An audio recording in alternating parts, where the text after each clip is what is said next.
Today, we're getting a little bit ahead of ourselves, but having a little faith. I'm setting up a cage for another false water cobra. I've been looking hard for a female.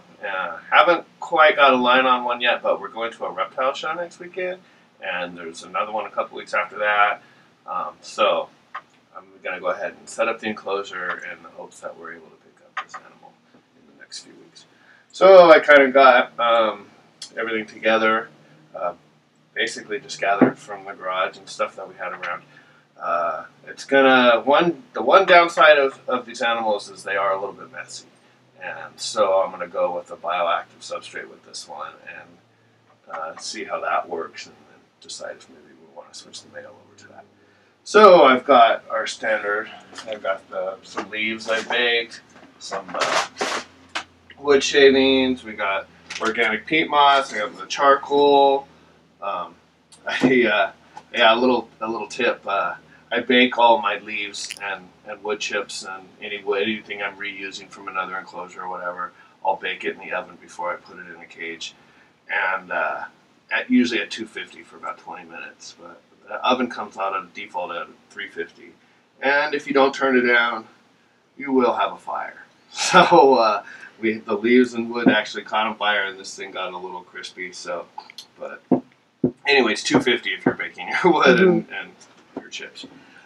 This is a background like ornament thing I would never normally use, but it came with the enclosure I picked up off of Craigslist used, and it was kind of cool. Figured it would work for them. They like to hide, and so I just made some holes in it for it. So, and I'll put sphagnum or aspen or something behind it underneath it, and so it'll give it one of the many hides.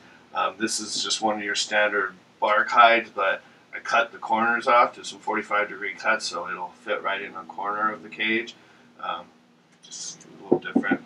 And this I love. I use coconut fiber for about everything. And this is just a water bottle that I use these all the time. I cut the bottom off, and I'll actually use that bottom for a little water tray or a food tray for bearded dragons or the baby quail or whatnot.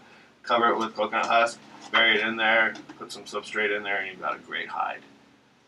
And you can use it, make them for any sizes. I got huge ones in there, got little tiny ones for crested gecko. Great way to make a hide. So yeah, we got some sphagnum moss, some aspen bedding we're going to use for the corners. And that's about it. So let's go ahead and put this thing together. Alright, in my BioActive enclosures, I always like to add a layer of charcoal at the bottom and mix some up in the soil. It just absorbs that terrarium smell a little bit. And the springtails really, they hide in there, and they use it as a place to multiply and gather. So I always do a little layer of charcoal. It's lumpwood charcoal. It's no chemicals or anything like that. And then we will just spread in a bunch of wood shavings.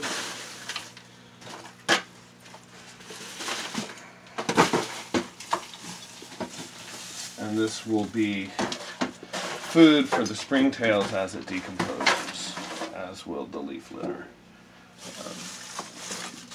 It molds as it decomposes, and the springtails eat that. So until you get your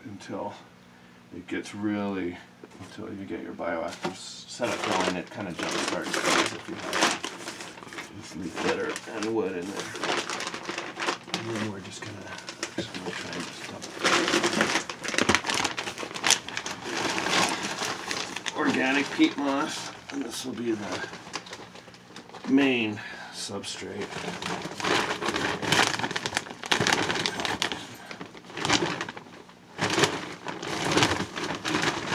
I'm not going to do too deep of a layer. Just a couple inches. You'll see I added the tarp in there just to, even though it's melamine, to protect the wood, as it will be a moist environment.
Pick this stuff up.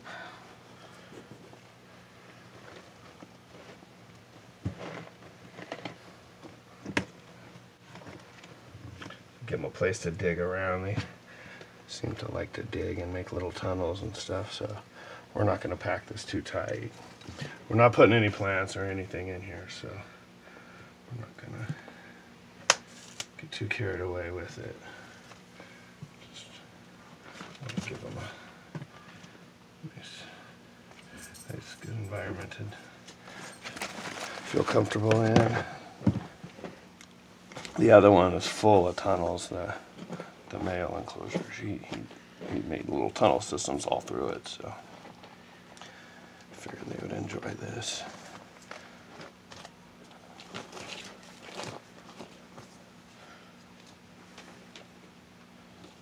That's pretty good, I think.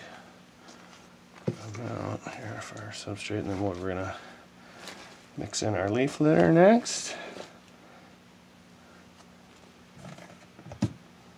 Yeah, gotta figure out where we're gonna put the. This is also gonna be the water bin.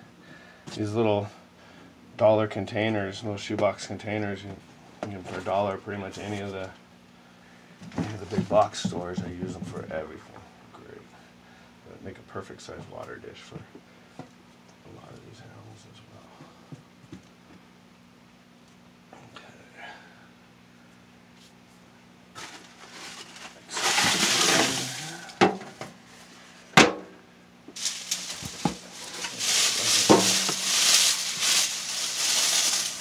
Again, just more food for the springtails.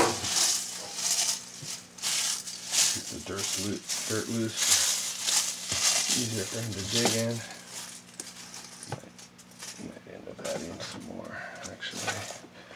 Okay, usually just start with the biggest pieces and work our way down.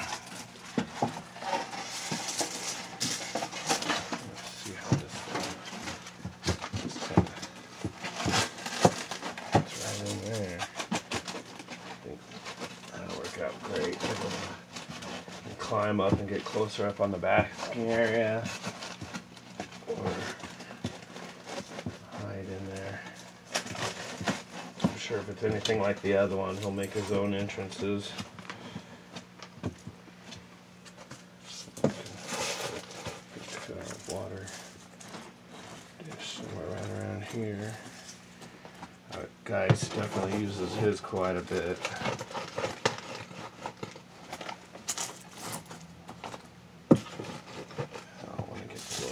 Because I'm going to have to remove this fairly often, I'm sure. And we want to bury this hide in here.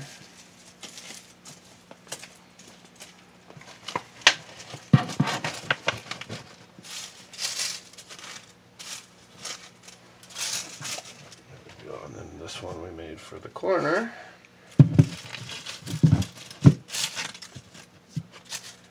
Trying to figure out where everything will fit. That's nice. This guy. A bit of climbing, not a lot, but he does do the other one. And Johnny does do some climbing, exploring around.